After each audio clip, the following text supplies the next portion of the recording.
Oke, my students, adapun tujuan pembelajaran kita pada sesi hari ini adalah setelah mengikuti pembelajaran ini, peserta didik diharapkan mampu pertama, memahami struktur dan ciri-ciri teks deskripsi. Yang kedua, mampu menulis teks deskripsi sederhana dengan tata bahasa yang benar. Ketiga, mampu mengidentifikasi informasi penting dalam teks deskripsi. Oke, my dear students, itu tujuan pembelajaran kita pada hari ini. Hai my students, how are you?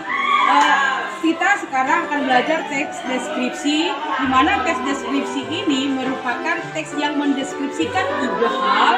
Yang pertama, dia mendeskripsikan orang.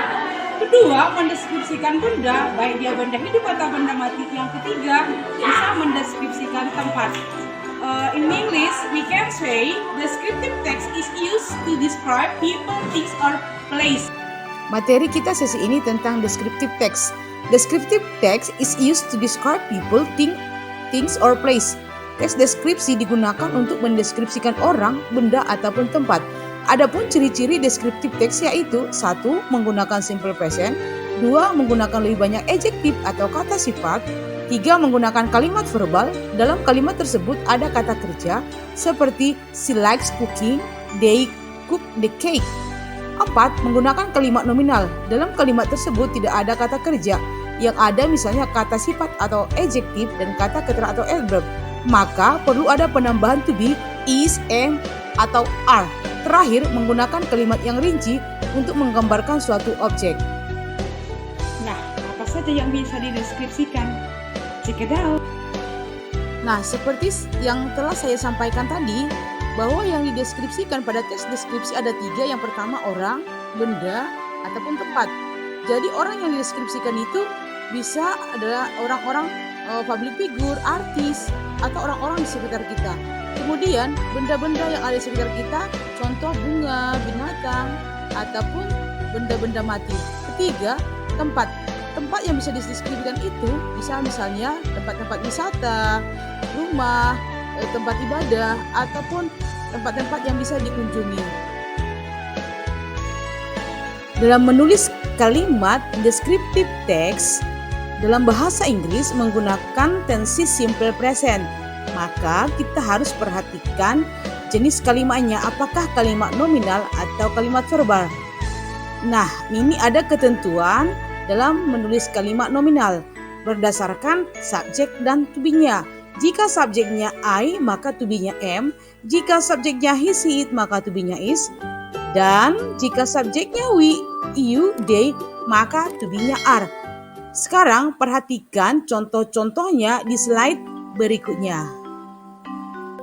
Oke, sekarang kita perhatikan contoh dari kalimat nominal sesuai dengan yang disampaikan sebelumnya, bahwa kalimat nominal itu ada pattern ataupun rumusnya. Yang pertama subject plus to be plus object ataupun pelengkap kalimat. Contohnya, I am a teacher, I am a student, I'm so glad now. Itu contohnya, subjeknya I plus to be plus object. Next, contoh berikutnya itu berupa she is very beautiful, he is my classmate, it is my bag. Jadi jika subjeknya he, she, atau it, maka to be-nya adalah is. Next, yang terakhir, they are my friends, we are so kind, we are happy now.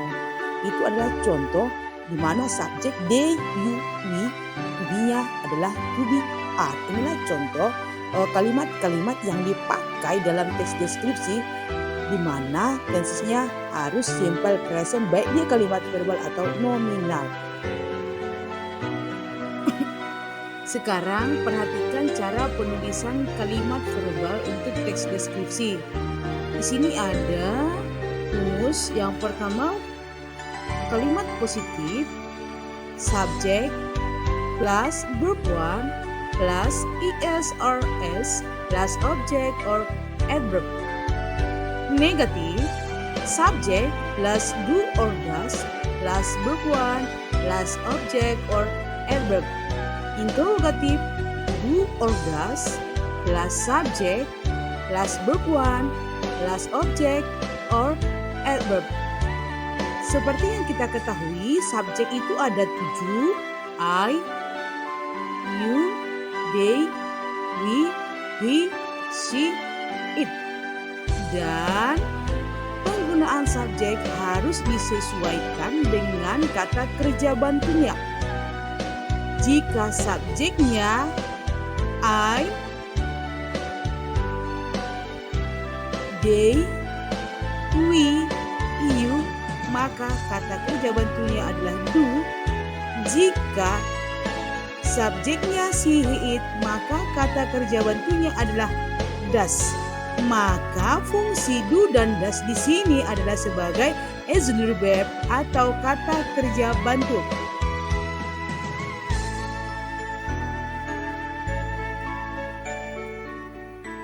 Oke, sebagai tambahan perlu diketahui oleh anak didik kami, ini penggunaan subjek sesuai dengan ketentuan yang mana jika subjeknya I, you, they, we, maka kata kerja bantunya adalah do dalam kalimat negatif dan interrogatif.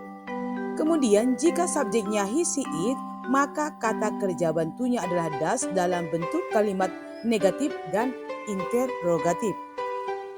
Sebagai referensi, sekarang Ibu buat bagaimana pattern ataupun rumusnya untuk kalimat positif, negatif, dan kalimat tanya. Jika dia kalimat positif, subject plus verb 1, is or s plus object or adverb. For example, she cooks the cake every day. They cook the cake every day. Jadi kalau kita ubah kalimat positif ini ke kalimat negatif, di mana rumus kalimat negatif adalah subject plus do or does plus verb 1 plus object or verb adverb. Contohnya, she does not atau she doesn't cook the cake every day. Kemudian contohnya, they do not atau don't cook the cake every day. Sebagai terakhir, rumus kalimat interrogatif atau kalimat tanya adalah do or does plus subject plus verb 1 or adject or plus adject or adverb. Oke. Di situ ada contohnya, silakan diperhatikan anak-anak Ibu semua. Nah, ada lagi ketentuan-ketentuan yang dipakai dalam menulis kalimat verbal dalam teks deskripsi. Yang pertama, jika subjeknya I, you, they, we, maka tidak ada penambahan is atau s setelah verb atau kata kerja pada kalimat positif. Contoh, they play football in the yard, we sing together in the class, you bring my bag to your house, I go to school every day. Ketentuan kedua, jika subjeknya she, it, dan kata kerjanya berakhiran dengan huruf y, maka ubah dulu huruf y menjadi i, kemudian ditambahkan s or is pada kalimat positif. Contoh, she cries in my room. Kata cries itu berasal dari kata cry. Kemudian yang kedua, the butterfly flies in the yard. Kata flies berasal dari kata fly. Maka penulisan kalimat verbal itu harus kita perhatikan bentuk verbnya ataupun kata kerjanya dan disesuaikan dengan ketentuannya masing-masing. Ini ketentuan ketiga dari kalimat verbal. Jika subjeknya she, he, it, dan kata kerjanya berakhiran dengan huruf sh, s, ch, o, dan x, maka kata kerjanya langsung ditambah is pada kalimat positif.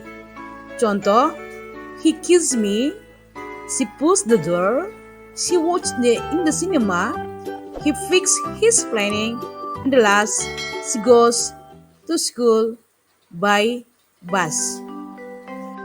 Hello modern students, sekarang kita akan belajar tentang generic structure atau struktur dari teks deskripsi. As usual, we have learned about descriptive text. Jadi sekarang kita akan belajar strukturnya. Ada dua struktur dari teks deskripsi. Yang pertama disebut dengan identification ataupun identifikasi. Yang kedua disebut dengan description ataupun deskripsi. So that, jadi kita akan belajar yang pertama itu generic structure yang disebut dengan identification. Identification itu adalah berisi tentang penjelasan apa sih yang mau kita deskripsikan. Kalau dia manusia, itu asalnya dari mana, tempatnya, ataupun tempat tinggalnya di mana, dan kemudian itu dituliskan secara rinci. Yang kedua itu disebut dengan description. Description ini berisi tentang rincian yang lebih detail lagi, bisa berupa penjelasan menggunakan adjektif ataupun kata sifat. Oke, my student, next perhatikan video berikutnya. Oke, dalam membuat teks deskripsi perlu kita ketahui juga bahwa ada dua generic structure ataupun struktur dalam descriptive text atau teks deskripsi. Kita perlu mengetahui generic structure atau struktur ini supaya kita dapat menulis teks deskripsi yang baik dan benar. Yang pertama strukturnya adalah bagian identifications contains about the introductions of a person, place, animal, or object will be described. Yang kedua, bagian descriptions contains a description of something such as animal, things, place, person, and the others. Jadi kegunaan dari kedua struktur ini ada. Yang pertama tadi, bagian identification ini bertujuan memperkenalkan orang, tempat, atau benda yang akan dideskripsikan. Kalau dia mendeskripsikan orang, kita akan memperkenalkan namanya dan juga benda. Kalau kita mendeskripsikan tempat, kita akan memperkenalkan di mana tempatnya. Itu yang pertama. Yang kedua, bagian description itu memuat penjelasan yang lebih rinci lagi tentang apa atau siapa yang kita deskripsikan tadi. Misalnya, kita akan menjelaskan lebih rinci mengenai bentuknya, warnanya, ataupun penjelasan-penjelasan yang lebih rinci tentang benda, tempat, atau orang yang kita deskripsikan tersebut. Itulah dua generic structure atau struktur yang dipakai dalam menulis teks deskripsi. Nah, sekarang perhatikan beberapa contoh teks deskripsi mendeskripsikan orang, benda, ataupun tempat pada slide-slide berikutnya.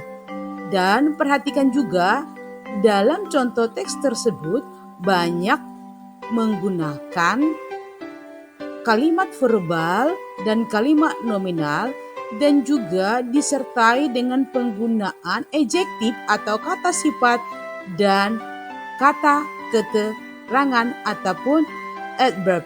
Dicermati ya. Oke, sebagai contoh Ibu buat di sini ini mendeskripsikan orang yaitu my mother atau ibu kita. My mother is 30 years old.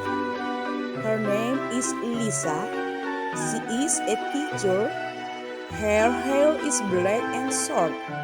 She looks very young.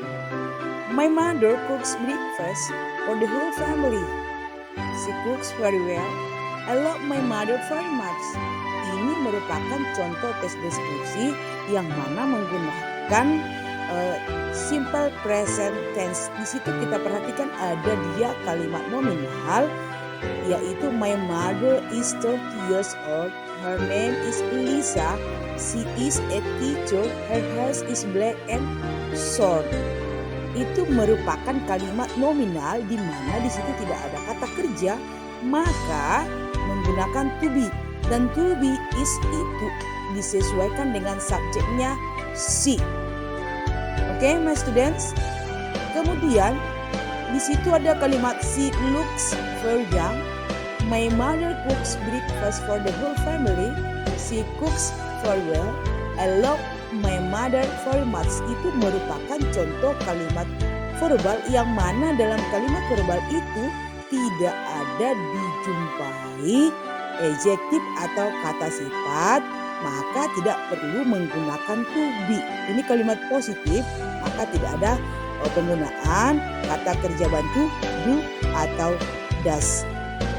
Dan kemudian kalau kita perhatikan my mother is years old sampai ke kalimat she looks very young, ini merupakan kalimat identification ataupun kalimat identifikasi. Sementara untuk kalimat my mother cooks breakfast for the whole family until my mother very much itu merupakan bagian description, itu adalah penjelasan lebih lanjut tentang identification yang ada dalam kalimat yang mendeskripsikan my mother tersebut. Oke, anak-anak ibu apakah sudah paham mana kalimat nominal, mana kalimat verbal, dan yang mana identification dan description?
Nah, setelah kita perhatikan tadi beberapa contoh teks deskripsi, baik dia mendeskripsikan tempat, benda, baik dia benda hidup atau benda mati, semuanya itu menggunakan tensi simple present, baik dia kalimat verbal dan nominal. Dan kemudian kita perhatikan di situ banyak juga adjektif ataupun verb yang dipakai. Jadi intinya dalam menulis teks deskriptif atau deskriptif teks di dalam bahasa Inggris harus menggunakan simple present, kalimat verbal dan nominal. Perhatikan penggunaan to be dan juga subjeknya. Oke? Thanks for watching. Sampai jumpa pada sesi berikutnya. Dipantau ya akun YouTube-nya. Thanks for watching. Sampai jumpa pada sesi berikutnya. Dipantau ya akun YouTube-nya. Thanks for watching. Sampai jumpa pada sesi berikutnya.